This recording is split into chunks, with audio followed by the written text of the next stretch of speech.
I'm glad to have you here. So tonight we're going to talk about sourcing.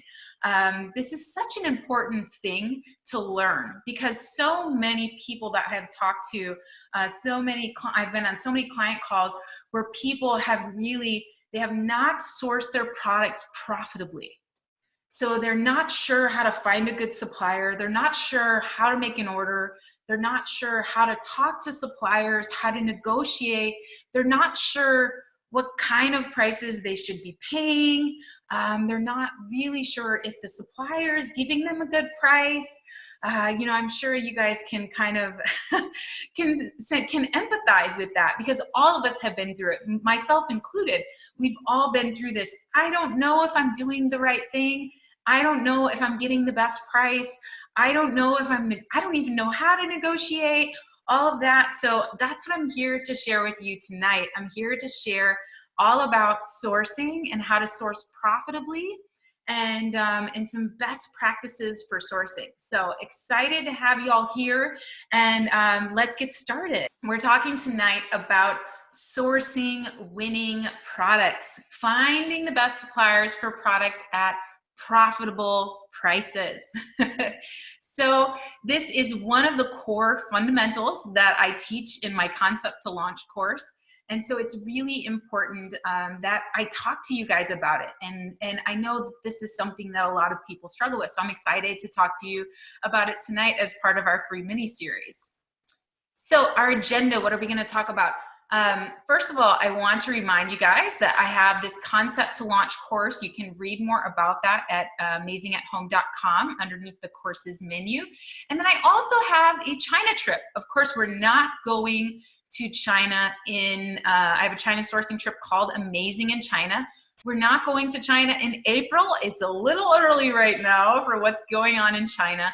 However, we will continue in October. So we're so excited about that. And we'll talk a little bit more about why we go and what we do there and why it's awesome to source in person. So what are we going to talk about tonight? We're going to talk about, number one, winning products. What is a winning product? Like, how do you know that you should move forward with the product? And we talked about this a little bit earlier in the series. We've talked about, how do you come up with ideas for products? How do you validate your ideas? And then how do you write a business plan and kind of plan and learn more about that idea in order to launch it? Well, before you can launch it, you have to source it, right? So before you move forward with sourcing, you want to know what makes it a winning product. So the second thing that we want to talk about tonight is the 7x multiplier. Now this is, what is a multiplier? So many people are like, oh, my profit margin is 30%, and so many people are trained by Amazon courses to kind of go after the 30% margin. And I want to teach you a little bit why it's important to have a multiplier of at least 7x so that you can really scale your products. And then we're going to talk about, everything alongside of the multiplier, what the multiplier means and why you should care. And then number 3, we're going to talk about suppliers. How do you source a winning product? What's the best way to find a supplier? Number 4, we're going to talk about negotiation. Oh my goodness, this is the hard part, right? I've learned so much about negotiation from Steven Selikoff. He's a great negotiator. I've gotten to watch him negotiate and he taught me to kind of negotiate everything in my business. And I'll always be thankful for that. And I've read a lot about negotiation as well. And I just keep trying to hone my negotiation skills because they do make such a big difference in the business. So we're going to talk about that as well. All right, so winning products. What is a winning product? How do you know your product is a winner? You want to know this before you launch, right? Because that's super scary. You're like, oh my gosh, I'm about to spend all this money. I'm about to, put everything on the line. So there's a lot of criteria of a winning product. And, we can talk about that criteria, but tonight, I want to talk about the most important elements of a winning product. Number 1, the first most important element of a winning product is that you have actually validated customer demand. right? And we talked about that in the previous training segment. We talked about validation and kind of some methods to validate. So go back and watch that segment. We're going to have a link to how you can watch all the previous segments right here at the end of this presentation. So first thing that's most important is that we actually know that customers will want to buy it, and there's lots of ways to determine that. And second of all, we want to make sure it's profitable, because how many of us have run out of money? You buy your inventory, maybe you're down to your last $1,000. You buy your inventory, you put everything on the line, and suddenly you're out of money. And we talked about this during the business planning segment, how to determine your startup costs, how to get ready for all of that so that you don't run out of money. So make sure you watch that one. But those are the two most important elements, because if you don't have customer demand and it's not profitable, what do we have? We have a product we can't sell, and we have a business that's a charity, and we don't want that, right? All right, so how do we ensure profitability? So we love the 7x multiplier. Now this is not, this is a very common multiplier for retail. So, you know, you wanna make sure that you have a 7x multiplier if you wanna expand beyond Amazon. How many of you wanna get all of your eggs out of the Amazon basket? Do you know that Amazon is less than 10% of all of retail? So Amazon's a great channel. I absolutely love it. It's 50% of online retail. There's so much traffic there. It's a major channel for me. I love it. But I am so excited to move into other channels. And what we need to know about moving into other channels is we need to make sure that we have enough margin to allow for selling at a wholesale price. So when you sell to a retailer, they're going to expect to pay about 50% of what your sales price is, right? And if you don't have enough margin between what it costs you to make it and what you sell it for, retail price, then it's not going to be profitable for scaling. So we definitely want to make sure, and that's why we have a 7x multiplier, so that we can have space for extra tariffs, for selling wholesale and still have money left for the business, for scalability. So how do we determine a 7x multiplier? What does that mean?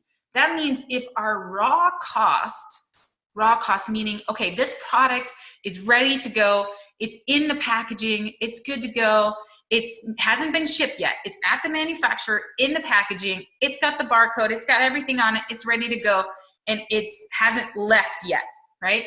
That's the raw cost. So that is, we want that to be, let's say that that's $10, right? Let's say this really cool little skull timer thing that I have right here costs me $10, which is actually way too much for way too much for something that small. But anyway, let's say it cost me $10. According to the 7x multiplier, I would need to be able to sell it for $70 retail. $70, right? So you're just gonna multiply that raw cost by 7, or you're gonna divide your retail price by 7. So if I can sell it for $10, I wanna be able to source it for $1. One of the biggest questions I get is, Amy, how is that even possible? How is that possible? I cannot source it for less than what I'm paying right now. And I can guarantee you that you can. You absolutely can source it. For I have 10 to 20x margins on many of my products. And everyone who has gone through our previous Canton Fair Experience course and on our China trips has been able to achieve a 7x to even more of a margin on their products. It's just learning the fundamentals of how to do that. And it's learning how to validate your products and validate your pricing so that you are able to do that. So really, I just want you guys to know that I want you to have space. I want you to have space for advertising. I want you to have space to scale into multiple channels. I want you to have space to be able to sell it wholesale and still put enough money in your pocket to buy more units. I can't tell you how many people I've gotten on coaching calls, and we'll sit down and we'll run their numbers, And by the time they've paid for advertising and everything, they don't have enough money left over to buy another unit from the supplier. So remember, you've put in the money out of your pocket to pay for inventory. And now after you subtract all of your costs and your advertising and everything else, if you don't have enough money to, number one, pay yourself back for that investment into inventory and buy another unit, you're not sourcing at profitable margins. You're going to quickly run out of money and be drowning and taking on loans, and you're just going to be stuck. So this is why I really want you guys to make sure that, you know, if you source it for $1, you need to be able to sell it for $7, right? All right, so hammering that home. So how do we source profitable products? We have this quote up here: visiting China, attending the Canton Fair, or visiting your factory will transform your business forever. I have a story for you guys. I have a product that I sell, and I've been selling it for a couple of years, and I sourced it on Alibaba. I went on Alibaba and I found a supplier, and this was like I thought this was a factory. I mean, they were like a 10-year gold supplier, and they had, oh my gosh, such great reviews, and their website on Alibaba looked so professional, and they had all these products. I mean, now I know if they have that much of a range of products that they're a trading company, but and that they're not a factory. But I mean, these were things that I learned with experience. So anyway, I sourced this product for $2. It's like $2.65 raw, and I sell it for $20. So that's still a 10x margin. Not bad, right? So I go later to Canton Fair. Canton Fair in China, and that's what we're talking about over here. And we'll kind of go through that. But I go to Canton Fair, and I meet so many suppliers of this same product. And I start talking through the material cost and all of that with them. Number one, I visited this factory that I thought was a factory. Y'all, this was not a factory. So I go to Ningbo, where this factory is, and they come pick me up. And I've been on many factory tours by this point.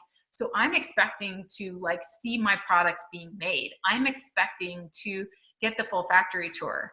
I get there and it is a mess. It is a sweatshop, and they are making, they're making pet beds, and they're not even making my product. They're getting my product from Taizhou, from a factory, and they're upcharging me. So I didn't get to see my product be made, and I had to go and see how other products were made at this factory that I thought was making my products that I had been ordering from for years. And they were terrible working conditions. And what I've also learned is, you know, if I wanted to expand into retail, I need factories that can pass standards. And if I don't have a factory that can pass standards to get the certifications required to put my products into retail channels, I won't be able to expand. So I learned that this factory could never, first of all, I know how to visit a factory and what to expect and what kind of things to look for. But I also learned through this that this was not a factory at all. They were just outsourcing getting my products, and that I was probably paying way too much. So then I go to Canton Fair, right? On that same trip, I stopped and saw them on my way into Canton Fair.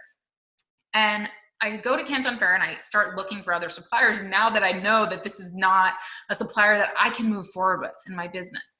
So I start looking for other suppliers, and I'm talking to them, and I find this supplier that's the actual factory. The things that they can do with this product is far beyond what I can source right now through this trading company. And so they're showing me all these options. The sales agent, she also is the factory owner, and she was showing me videos of the products like mine being made, and I was just like, yes, this is what I need, right? So I'm talking to her, and we're just establishing rapport, and we're having a good time. Y'all, the price that I got at Canton Fair, that's not even the price you get like when you go visit the factory and you do more negotiation. 65 cents. 65 cents for a product I sell for $20. What could I do with that margin? One order alone of 10,000 of this product, I would have saved $20,000. Come on. Y'all, this is the stuff we need to be learning, right? So let's talk about the different ways that we can source. We can source, first of all, here on the left, we have from difficult to the best and the highest potential. So the most difficult is Alibaba. As you guys know, it's hard to have a pen pal relationship with your suppliers, right? Because you're waiting for them to send you samples. It's really hard to communicate with them. You have no idea if they're a factory or a trading company, if they're being honest with you. I have a friend, I have a really close friend in China, and he told me, Amy, I have a friend, he's a 10-year gold supplier on Alibaba, and he's just a guy in his apartment, and he sources things. He sources things from factories, and he just works from his apartment, and he's just upcharging all of these people. So, I mean, it's crazy, like what you can look like on Alibaba and what you can actually be, right? So what you're actually dealing with. So can you find a good supplier on Alibaba? Absolutely, you can. It's just harder, and it's harder to pass samples and stuff back and forth. It takes a long time. It's sometimes just hard to realize, like, how are you supposed to make sure it's a factory? How are you supposed to make sure that you're protecting your investment, right? So then we have sourcing agents. Sourcing agents are great, but they're really hard to find good ones, right? We have so many that are on Facebook that say they're sourcing agents. In China, there's actually courses for people that are like high school graduates and college graduates that speak a little bit of English. And they encourage them to call themselves sourcing agents just because they speak little English. And they say, hey, you can talk to these factories and and you can just source these products and you can make a lot of money just because you speak a little English. So then they go on Facebook and they say, oh, I'm a sourcing agent, I live in China, I can get you all these things, right? So the pros of sourcing agents is that if you have a good one that's actually experienced and knows your product and knows your industry, man, they're amazing. They can negotiate for you. They can find things you can't find. They have access to factories that aren't at Canton Fair. The really good sourcing agents are incredible, and they're awesome to work with. So I have a couple of those in my network, and I'm so thankful for them. The cons is that, unfortunately, there's a flood of bad ones, like just people claiming to be sourcing agents. So, they might not know how to negotiate. They might not know anything about the product. So, you might just get kind of taken to the cleaners, and we don't want that, right? So use sourcing agents sparingly and really make sure that they know your industry. Don't go with a sourcing agent who says, oh, I can source anything for you. That's a lie. Because you really want them to know your industry. You want them to know your products. All right, so then we have Canton Fair. The Canton Fair is great. It is the largest exposition in the world of sourcing. It happens twice a year in Guangzhou, China, and it is incredible. It's incredible. I can't explain it. There's over 60,000 different manufacturers there. Imagine being able to go to something that's as large as like Alibaba, right? And going and actually walking through and feeling the products and talking with the suppliers and meeting them and seeing pictures of their factory and establishing rapport and arranging factory visits and all of that, right? Imagine that. So the cons, it's huge and it can be confusing and overwhelming. So many people have gone to China before, and then they would go with us after taking our course and they'd be like, oh my gosh, it's totally different when you actually learn the foundation behind it and what you're supposed to be doing, where, you just go by yourself or you go with one of these other groups and you're just kind of like, wow, I'm not really sure. I don't have the foundational knowledge. It's not bad to go with a group. It's just if you don't have the foundational knowledge, it can be confusing and overwhelming. And so anyway, I love the Canton Fair. I highly recommend it. The other con that's not on this slide, but I'd like to point out, is that there's so many factories in China. And the Canton Fair is very expensive to actually have a booth at. So you're only seeing a tiny portion of the factories that you could potentially meet. But the good news is you're seeing a lot of factories and you can get a really good idea for the type of products that you can get. And then you can always shop around as you gain more experience. But it is such a great place to start. And as I mentioned, look at what I got from Alibaba versus in person at the Canton Fair. Over $2 of savings on a product, finding a factory and knowing that I have a winning supplier, and that is priceless. And then finally, we have referrals. This is a great way, if you have a current factory that you already have a really great relationship with, you can ask them to refer you. So you can say, hey, I'm trying to get into this industry now, or I'm trying to source this other product. Can you give me a recommendation? Do you have a friend, right? So that it's a really great way. You could get like some insider pricing. But the bad thing is, if your current supplier is a bad supplier, they might also try to take you to the cleaners with your referral. So anyway, it's really important to have a relationship with your supplier, meet them, get involved, and that's really the best way to source profitably. All right. So next, negotiating your target price. So what's your target price? And so many suppliers, if you go to the Canton Fair, and if you're talking to a supplier on Alibaba, so many suppliers will ask you, what's your target price? What's your target price? What's your target price? Well, what your target price is minimum 7x multiplier, right? So you always want to start below that. So you want to, in the bottom of the slide we have here, know your target. You want to know your target, and then you want to start underneath that and meet somewhere in the middle, right? So in the case of our fancy skull timer here that's on my desk right now, I'm always just finding things that are on my desk to use as examples. But in the case of our fancy skull timer, let's say that we can sell that for, what do we want to say? Well, let's say we can sell it for $21, right? $21. So if we divide $21 by 7, what do we need to source it for? $3, right? Minimum $3. So that's our target. We are going to tell them that our target price is less than that so that we can work up and not go beyond $3. But let's just talk about the relationship with the supplier, right?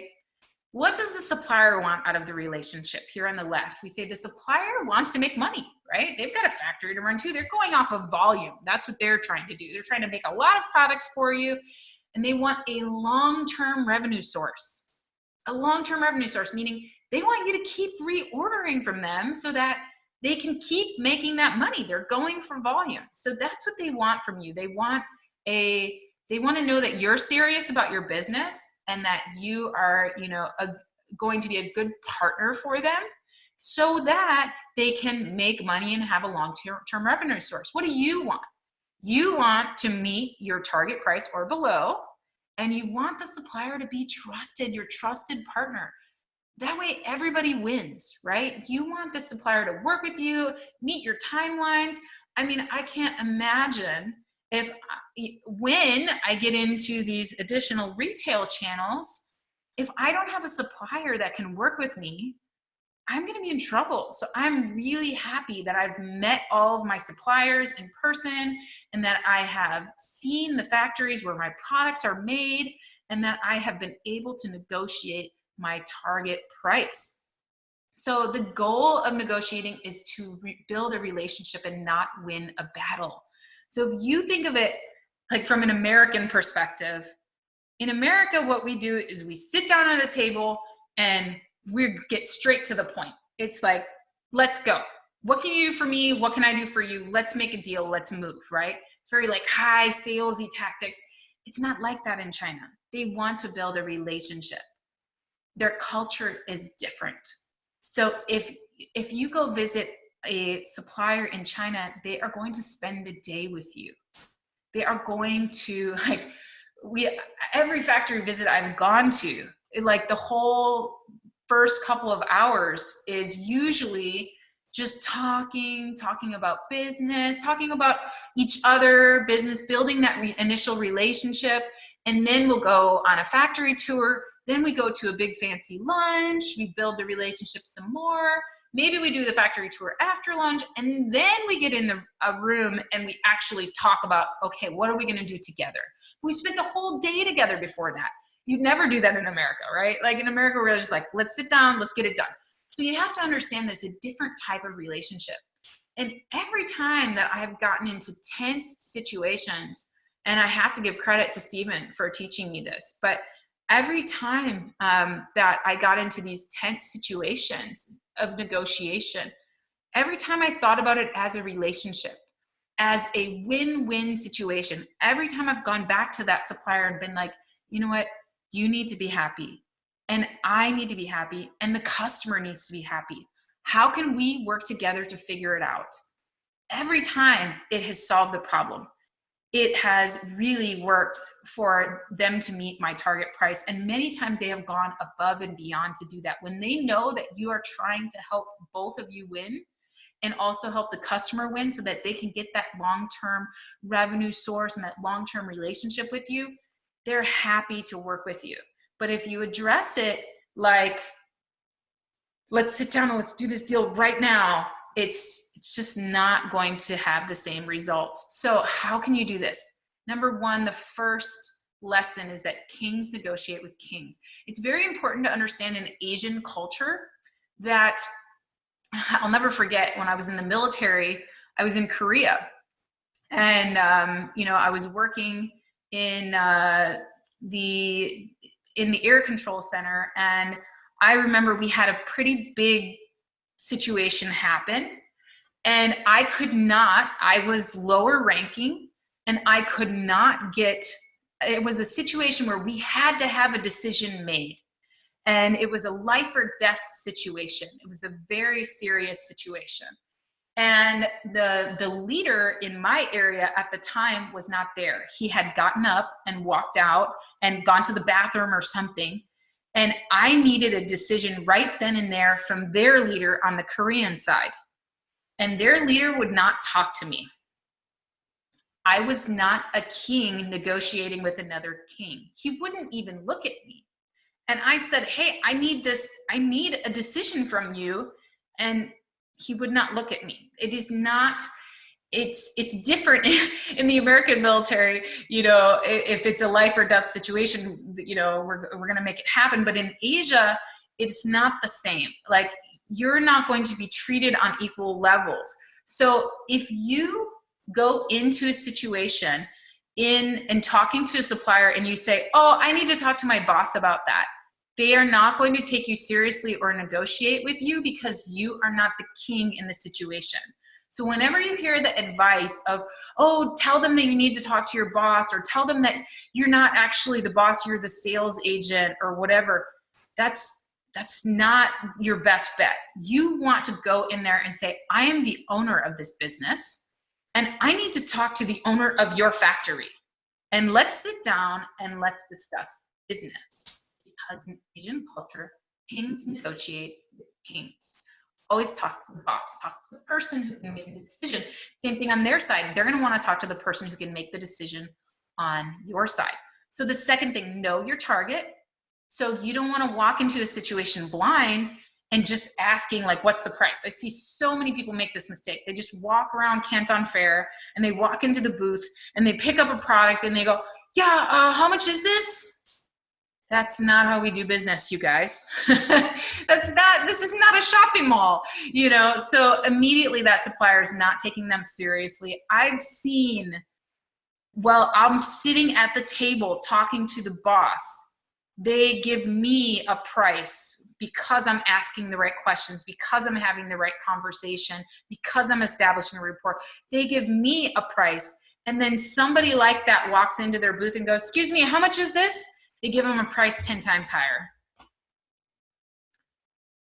You have to understand what you're doing before you step to the table.